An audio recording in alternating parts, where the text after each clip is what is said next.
Doctor ஐடா ஸ்கேடர் பாகம் 3. இயேசுவின் திருவடிக்கு அடிமை பூண்ட பெருங்குடும்பம். உன் உடம்பில் மிஷனரி ரத்தம் ஓடுகிறதே, அது உன்னை சும்மா விட்டு விடுமா என்று ஐடாவின் நார்த்ஃபீல்ட் தோழி ஃப்ளோ கேட்டது எவ்வளவு பொருத்தமானதொரு கேள்வி. ஐடாவின் தாத்தா டாக்டர் ஜான் ஸ்கேடர் அமெரிக்காவில் மருத்துவ படிப்பை முடித்துவிட்டு மருத்துவ தொழிலை தொடங்கியிருந்தார்.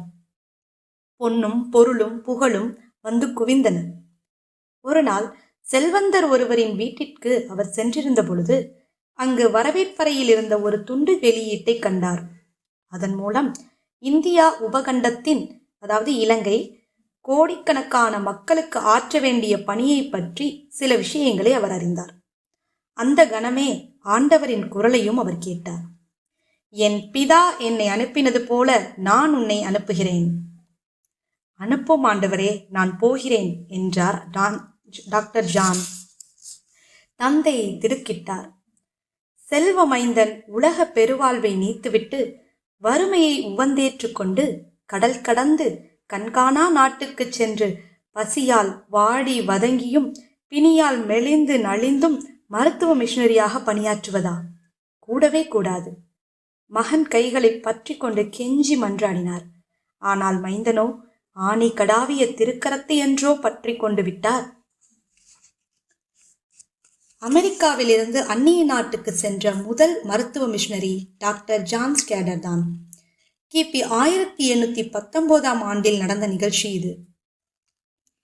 தம் கணவரின் தீர்மானத்தை மனமகிழ்ச்சியுடன் ஏற்றுக்கொண்டு அவருக்கு உறுதுணையாக தம் 2 வயது பாலகனுடன் புறப்பட்டு விட்டார் ஜான் ஸ்கேடரின் அழகிய இளம் மனைவி ஹாரியட் ஸ்கேடர்.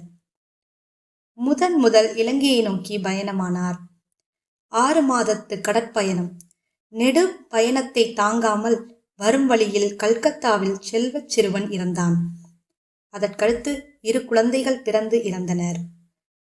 அதன் பிறகு 10 குழந்தைகள் பிறந்தனர். 8 ஆண்கள், 2 பெண்கள். ஐடா ஸ்கேடரின் தாத்தாவான ஜான் ஸ்கேடர் நம் ஆண்டவர் பேரில் அசையா நம்பிக்கையையும் நற்செய்தி பணியில் தீவிர ஆர்வமும் உடையவர். தன்னலங்கருதா பெருந்தன்மையுடையவர். மக்களோடு பழகும் பொழுது ஒரு மென்மையும், இடர்பாடுகளை களைந்தெறியும் பொழுது ஒரு வன்மையும் அவரிடம் இருந்தன. அயரா உழைப்பின் சின்னமாக அவர் விளங்கினார். வைரம் பாய்ந்த நெஞ்சம் பிறர் துயரைக் கண்டு பாகாய் இலகி ஓடும். இறைவன் திருப்பணி செய்யும் பொழுது உச்சி மீது வானிடைந்து விழுந்த போதிலும் அச்சமில்லை என்ற மன உறுதி அவருக்கு இருந்தது. இனி தீர்க்கும் மருந்தோடு சாகா வரந்தரும் அமுதமாகிய நற்செய்தியை கலந்தூட்டுவதில் அவருக்கு நிகர் அவரே. ஜான் ஸ்கேடர் அன்பு மனைவி ஹாரியட் அவருக்கு அருந்துணையாகவும் உறுதுணையாகவும் விளங்கினார். அம்மையாரின் மன உறுதியை பற்றிய ஒரு நிகழ்ச்சியை ஸ்கேடர் குடும்பத்தினர் தமக்குள்ளே பேசி மகிழ்வர். நாமும் கேட்போம். ஒரு சமயம் ஐடாவின் தாத்தா டாக்டர் ஜான் ஸ்கேடர் நீலகிரிக்கு திருப்பணி ஆற்ற சென்று மலைத்தொடருக்கு மறுபக்கத்தில் உள்ள மைசூர் காட்டுக்கு சென்று விட்டார். அங்கு அவர் மலைக்காய்ச்சலால் பீடிக்கப்பட்டு படுத்த படுக்கையாகிவிட்டார். மனைவிக்கு செய்தி எட்டியது. அக்காலத்தில் அப்பக்கங்களில் வண்டிகள் போக முடியாது. பல்லக்கில் போகலாம் அல்லது கால்நடையாக செல்ல வேண்டும். ஹாரியட் அம்மையார் கணவரை தேடி பல்லக்கில் புறப்பட்டு விட்டார். பல்லக்கு தூக்கிகள் 2 தவிர துணைக்கு வேறு யாரும் கிடையாது. அடர்ந்த காடுகளினூடே சென்று கொண்டிருக்கையில் காரிருள் கவிழ்ந்து விட்டது. கரு கும்மென்ற இருட்டை கண்ட பல்லக்கு தூக்கிகளுக்கு குலை நடுக்கம் எடுத்துவிட்டது. காட்டு மிருகங்கள் நிறைந்த காடு அது. காட்டிலே நிலவிய நிசப்தம் பீதியை மேலும் அதிகரித்தது. தூரத்தில் கேட்பதென்ன? ஊளையா? உருமலா? ஐயோ, அங்கே தீக்கங்காய் தெரிவது என்ன? என்ன என்ன? பல்லக்கு தூக்கிகள் தடார் என்று பல்லக்கை கீழே வைத்துவிட்டு உயிரை கையில் பிடித்து கொண்டு ஓட்டம் பிடித்தனர். அத்துவான காட்டுக்குள்ளே ஹாரியட் அம்மையார் தன்னந்தனியே விடப்பட்டார். இரவெல்லாம் புலிகள் உருமின, யானைகள் பிளிரின. யானைகளின் தொம் தொம் என்ற காலடி சத்தம் பல்லக்கை நெருங்கி வந்தன. விலகி போயின. மீண்டும் நெருங்கி வந்தன. இந்த பயங்கர இரவுக்கு ஒரு முடிவே கிடையாதா? பொழுதும் புலர்ந்தது. சின்னாபின்னமாகிய பல்லக்கு, அம்மையாரின் காலணி, தலைமுடி, இரத்தக்கரை படிந்த துணிகள் இவற்றை எதிர்பார்த்து கொண்டு வந்து சேர்ந்தால் பல்லக்குக்குள்ளே அம்மையார் அழுங்காமல் நழுங்காமல் சுகபத்திரமாக இருந்தார். எந்த காட்டு விலங்கும் பல்லக்கை அணுகவில்லை. அம்மையாருக்கு கோட்டையும் காவலுமாய் நின்ற தூதர் கணங்களைக் கண்டு அவை அஞ்சி விலகி ஓடிப்போயினவோ? பொல்லாப்பு உனக்கு நேரிடாது, வாதை உன் கூடாரத்தை அணுகாது. ஆம், வனவிலங்குகளும் உன் பல்லக்கை அணுகாது. அற்புதம், அற்புதம். ஸ்கேடர் குடும்பத்தின் மக்கள் அனைவரும் தம் பெற்றோரின் பண்பு நலம் அனைத்துக்கும் வாரிசாயிருந்தனர். அவர்களுக்கு நற்செய்தி பணியில் இருந்த தனியா ஆர்வமும் அவர்களுடைய அயரா உழைப்பும் அஞ்சா நெஞ்சமும் அவர்கள் ஒரே அச்சில் வார்க்கப்பட்ட சகோதரர் என உலகுக்கு எடுத்து காட்டினர்.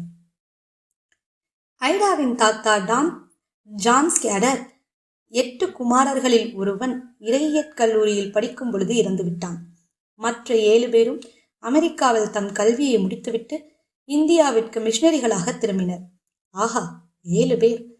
Henry, William, Joseph, Ezekiel, Jared, Silas, John. இயேசுவின் அன்பினால் நெருக்கி ஏவப்பட்டு திருப்பணி செய்ய வந்த பெருங்குடும்பம். ஸ்கேடர் குடும்பத்தினரை பற்றி நினைக்க நினைக்க நெஞ்சமெல்லாம் இனிக்கும்.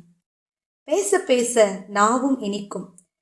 இவர்கள் அர்ப்பணியால் திண்டிவனம், வேலூர், ராணிப்பேட்டை, குடியாத்தம் ஆகிய இடங்களில் மக்கள் கிறிஸ்தேசுவை அறிந்து ஏற்றுக்கொண்டனர். பட்டுப்போன வாழ்வு தளிர்த்தது, புது வாழ்வு மலர்ந்தது. சோம்பலின் படுக்கையில் தேம்பி கிடந்தவர்கள் புதிய முயற்சிகளில் ஈடுபட்டனர். வாழ்க்கையின் நலனை காணத் தெரியாமல் குருடாகி போனவர்கள் புதிய பார்வையை பெற்றனர். பிறருக்கு நன்மை செய்தறியாமல் முடமாகி போனவர்கள் குதித்தெழுந்து நடந்தார்கள். ஸ்கேடர் குடும்பத்தினர் தம்மை கரைத்து கொண்ட புனித மண்ணில் பள்ளிகளும் ஆலயங்களும் மருத்துவமனைகளும் எழும்பின. டாக்டர் ஜான் ஸ்கேடரின் கடைக்குட்டி மகனான டாக்டர் ஜான் ஸ்கேடர் மகள் ஐடா ஸ்கேடர். குடும்பத்தினரின் பண்பு நலமனைத்தும் இறைவன் அருளால் குவிந்து ஓர் உயிராகி ஐடா ஸ்கேடராய் பிறந்தது என்று சொன்னால் அது மிகையாகாது.